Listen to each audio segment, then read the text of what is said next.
All right, so let's move on. So it's got a little appetizer, little, shrimp cocktail on Friday, and then we really get into it on Saturday with 6 bowl games. Let's kick things off with the first game. We're going to go pre-noon Eastern again, 11 a.m. Eastern on ESPN. The Fenway Bowl in Boston, Massachusetts. We're going to try Cincinnati to cap taking this. We're really this going is to a try to mess. handicap this. All right, here we go. Cincinnati, Louisville. Louisville's a 1.5. Find a one out there. Point favorite. I call this the Mirror Bowl, not the Fenway Bowl, because these two teams are like exactly the same. They both have a backup quarterback. They both have an interim coach. They both have a key receiver out. They both have a key defensive back out. They both have, can't run the ball. They both defenses are really good against the pass, really good against getting after opposing quarterbacks. Their defenses are a little vulnerable against the run, but not sure that matters here. Louisville also has their starting running back out since they has their star tight end out. So, these are former Big East rivals. It's the Keg of Nails rivalry. They'll meet for the first time since 2013.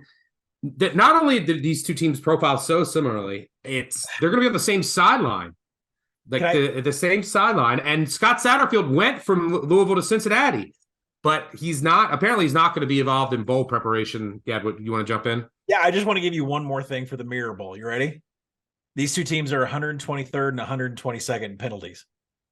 Just going to say that too. Yes, but two very heavily penalized teams. Like whoever since he was playing, I thought they were going to be a potential corpse. And then I was going to mention that in my in our previews that their penalties have killed them all year. Well, the same thing with Louisville. So it's like, all right, one thing Louisville has. So can Louisville run the ball? I don't know. They won't have Malik Cunningham. They won't have Tyon Evans. They don't have their best receiver either. I don't think Cincy's going to be able to run the ball. They have Evan Prater. Louisville's done a really good job against read option. You saw that Wake game against mobile quarterbacks this year. So I don't know if when in doubt in a game like this, maybe it comes down to motivation, in which case I would give the edge to Louisville. I think that they're going to want to beat the team where Satterfield went to. I also am not sure Cincy's going to be up for this game. Fickle left them.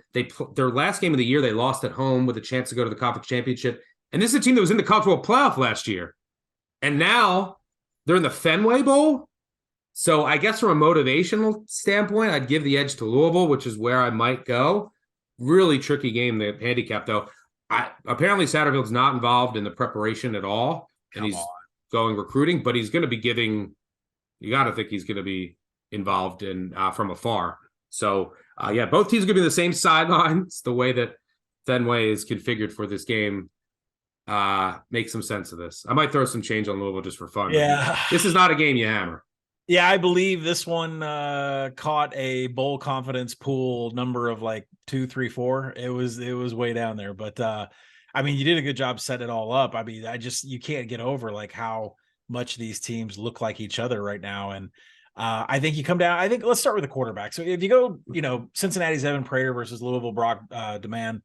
For Louisville, Brock Doman started the final 2 games for the Cardinals, and on the season he has twice as many turnover-worthy plays as big-time throws, a 4-to-8 ratio. He's just like he's kind of to give people who haven't seen him, he's kind of like a Taylor Heineke of college football. Like he has a pretty strong, but he'll throw it all over, whether there's a tight window or not, which can lead to some pretty high variance and a lot of turnover-worthy plays. It's a good comparison, especially from like a dual threat standpoint, because he only completes not even 50% of his passes, but he has designed runs in his games, but nothing that makes you look at him and say, that's a dual threat quarterback, right? He's not Malik Cunningham. Yeah, he's not Malik Cunningham.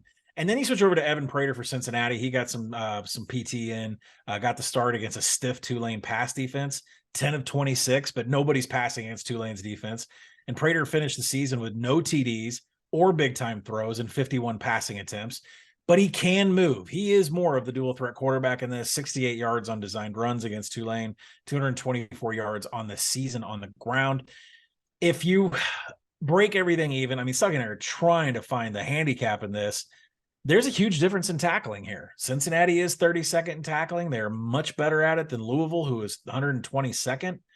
Louisville with a short end of the season statistics, the coverage grading, the standard down success rate, the third down conversions, all of these things favor Cincinnati. So I know that we're missing so many pieces on both sides of the ball, but when you look at the defenses and how they tackle and how they handle third down conversions, it favors Cincinnati. So going to make a pick in a pool, going to make a pick, against the spread. The Bearcats would be the way I go, but I am not dying on a hill for that. Yeah, I might go Louisville on a gut motivational lean. So I might throw some change on them. What's that? They're on the same sideline. How many fights? Yeah, it should be 11:30 a.m. Eastern in Fenway Park. What a game. The essence of bowl season.